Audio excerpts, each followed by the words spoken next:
using the Irish language from the start, and we had an opportunity in the last 12 months to step that up.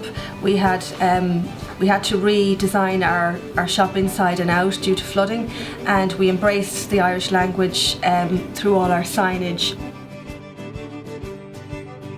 The benefits of using Irish, I believe, on signage and on packaging and on websites and on indeed even jewellery. With we have a Anam Cara ring. It lends people an education to our culture and our history and the Irish phrases. I sell a range of brass wall hangings and welcome notes, and people just love to take them back to different countries and ask how to pronounce it, be it Gaillimh le Gaeilge or just Fáilte. We plan to use the language within every next step, within packaging, Facebook, social media, websites and future products.